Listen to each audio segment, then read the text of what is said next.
നിങ്ങൾ ലക്ഷങ്ങൾ മുടക്കി ഇൻറ്റീരിയറൊക്കെ ചെയ്ത് പെയിൻറ്റിംഗ് ഒക്കെ അതുമാത്രമല്ല നിങ്ങളുടെ ഷോറൂമിൻ്റെ ഉള്ളിലെ ക്ലോത്തിങ് ഒക്കെ 6 മാസം കൂടുമ്പോൾ മങ്ങിയതായിട്ട് നിങ്ങൾക്ക് തോന്നുന്നുണ്ടോ?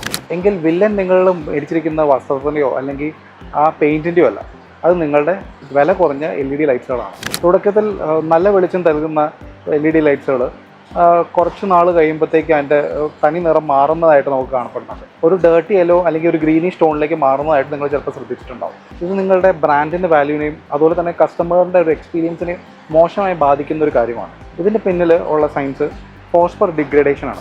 LED ലൈറ്റുകൾ ബേസിക്കായിട്ട് ഒരു ബ്ലൂ ലൈറ്റാണ് പ്രൊവൈഡ് ചെയ്യുന്നത്.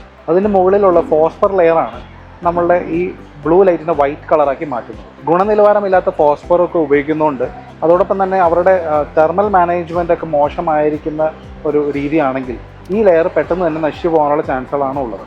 അതുകൊണ്ട് തന്നെ ഫലമായിട്ട് നമുക്ക് കിട്ടുന്ന ഒരു കളർ ഷിഫ്റ്റിംഗ് പ്രോപ്പർട്ടിയാണ്. ഒരു ലൈറ്റിംഗ് സയൻറ്റിസ്റ്റ് എപ്പോഴും നോക്കുന്നത് അതിൻ്റെ ഹീറ്റ് സിങ്കിൻ്റെ ഡിസൈനും ചിപ്പിൻ്റെ ക്വാളിറ്റിയുമാണ്. സൺലൈറ്റിൽ നമ്മൾ ഉപയോഗിക്കുന്നത് ഹൈ ഗ്രേഡ് ഫോസ്ഫർ കോട്ടിംഗ് ഉള്ള LED ചിപ്പുകളാണ്. ഇത് വർഷങ്ങൾ കഴിഞ്ഞാലും ഒരേ കളർ ടെമ്പറേച്ചർ തന്നെ നിലനിർത്താനായിട്ട് ശ്രമിക്കുന്ന തരമാണ്. നിങ്ങൾ ഉപയോഗിക്കുന്ന വസ്ത്രത്തിൻ്റെയോ അല്ലെങ്കിൽ ഇൻറ്റീരിയേഴ്സിൻ്റെയൊക്കെ ഏറ്റവും നല്ല കളർ ക്വാണ്ടിറ്റി കിട്ടണമെങ്കിൽ ഹൈ CRI ലൈറ്റുകൾ തന്നെ ഉപയോഗിക്കാം. നിങ്ങൾ ഉപയോഗിക്കുന്ന വസ്ത്രത്തിൻ്റെയോ അല്ലെങ്കിൽ നിങ്ങളുടെ ഇൻറ്റീരിയറിൻ്റെയോ യഥാർത്ഥ ഭംഗി ആസ്വദിക്കാനായിട്ട് ഹൈ CRI ലൈറ്റുകൾ തന്നെ വേണം. നിറങ്ങളൊട്ടും മങ്ങാതെ നാച്ചുറലായിട്ട് നിങ്ങൾക്ക് ഓരോ വസ്തുക്കളെയും തിരിച്ചറിയാനായിട്ട് സൺലൈറ്റിൻ്റെ പ്രീമിയം ലൈറ്റിംഗ് സൊല്യൂഷൻസിനായി താഴെ കാണുന്ന നമ്പറിൽ ബന്ധപ്പെടുക.